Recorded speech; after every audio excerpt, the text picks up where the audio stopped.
আরে বাপরে, পুরা ঋত্বিক রোশনের বডি বানিয়ে ফেলেছে শাকিব খান। কবে হলো এটা? বিজ্ঞাপনে শাকিব খানের শার্টলেস বডি দেখে সবাই তো রীতিমতো হতবাক।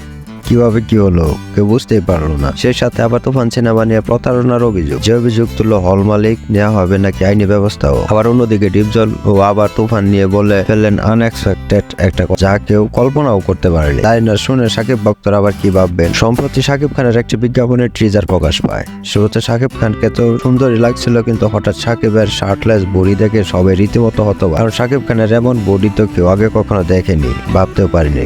এটা নিয়ে চলছে আবার অনেক তর্ক বিতর্ক। এক পক্ষ বলছে শাকিব তো এমনিতেই সুন্দর, তাহলে ফেক বডি দেখানোর কি দরকার ছিল। আরেক দল বলতেছে শার্টলেস শার্ট ছাড়া শাকিব খানটা কখনো কেউ দেখছো? শাকিব খানের বডি আগে থেকে এমন, ঋত্বিক রোশনও ফেল নাকি তার কাছে আগে থেকে। আর পক্ষ বলছে এডিটিংটা আসলে অনেক সুন্দর হয়েছে, অনেক মিলছে এডিটিংটা, একেবারে নিখুঁত এডিটিং। শাকিবকে নিয়ে যেহেতু বলছি তাহলে আসা যায় তুফান সিনেমাতে। কারণ এখন তুফান সিনেমা নিয়ে গুঞ্জন, তর্ক বিতর্কের কোনো শেষ নেই। শুটিং এর নামে বিদেশে অর্থ পাচারণ আগে করেছে এই তুফান সিনেমা। আর এই সিনেমা নাকি গান নকল, সিন নকল, সিনেমা নকল, হল মালিকদেরও চাপে রেখেছে। অতিরিক্ত রেন্টালের টাকাও নাকি দাবি করছে এই সিনেমাটি। এখন নতুন হল মালিকের সাথে প্রতারণা। বগুড়া দুনাডে অবস্থিত জন কার সিনেমার মালিক ঈশা খান তুফান সিনেমা প্রযোজনা প্রতিষ্ঠানের বিরুদ্ধে একটি গুরুতর অভিযোগও তুলেছে। কিন্তু এইদিকে ডিপজল বলছেন অন্য কথা, যেমন আশা তেমন ফল নাও পেতে পারে তুফান সিনেমা নিয়ে যেরকম একটা গুঞ্জন মানুষের মুখে মুখে শোনা যাচ্ছে, সবাই যে আশা সিনেমাটা এতটা ভালো হবে এরকম আশা সফল নাও হতে পারে বলে ফেললেন ডিপজল। আরো ডিপজল বললেন এই দে বুবলি রুশানের রিভেঞ্জ সিনেমাটি